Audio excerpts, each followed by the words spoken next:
All right, so you're the first in your family to go to college, and you get into the college of your dreams, but you don't know how you're going to pay for school, and you find student loans a little daunting. Well, it is easier than you think.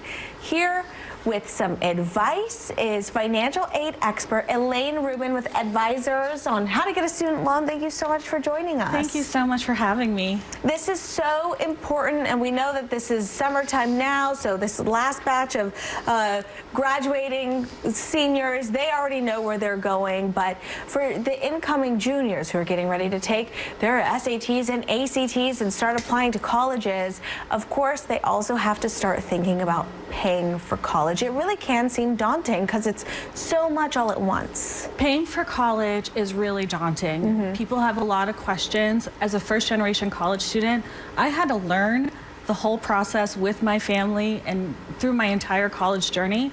And you know, I made some mistakes, so I kind of fell into this just because I want to make sure people are prepared and help themselves get prepared. Absolutely. So where do we start?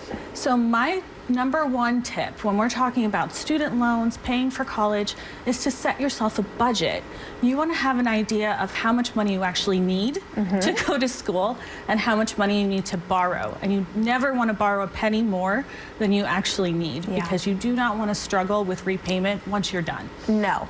I could tell I graduated, what year, 2011, still paying off my student loans, but you know, if you take what you need, you got to get your education. So, you know, that kind of just comes with it if you do need student loans. So, and schools do have this information available, how much it costs to attend full-time, room and board, average cost of books, right? They have all of that so you can set a budget, correct? School does provide your cost of attendance. Okay. And that's usually a general estimate. So you always want to go through that and see what actually applies to you and what you personally need to help with that budget. Good to know. Okay, once you've developed your budget, then what do you do? You want to complete your financial aid applications.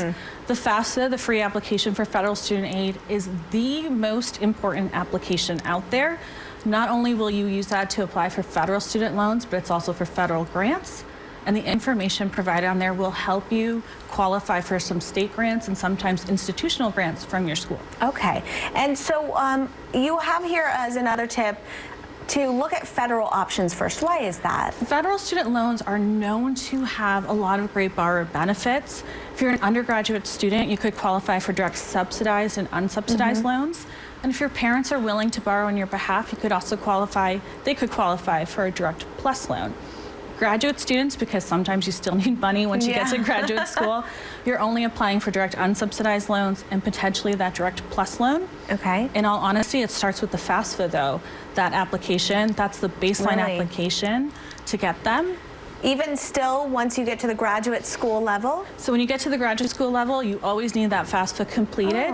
But if you want a plus loan, so parents or grad students, there's an additional application, but you won't even have that option until that FAFSA is filed. Okay, let's say we've looked at the federal options. Do we still want to look into private student loans? So now that you have your budget and you set some parameters on how much you're going to be paying for school, and as long as you're being responsible, you can look at some of your private student loan options. Now, when it comes to private student loan options, sometimes if you're looking at a plus loan, we've seen parents and other students compare that to some of the private student loan terms. You do have to find your own lender, so a site like Edvisors.com does have a nice compare wall to look at terms and just see what your options are to pick a loan that works for you. Okay, thank you so much for all this student loan advice. And then we do want to say, for any student out there, so much scholarship money goes untapped, unused, unapplied for. Some of them aren't as competitive as you think, so just go out there and apply to them. Why not? Free money is wonderful. It is. Elaine, thank you so much. Thank you so much.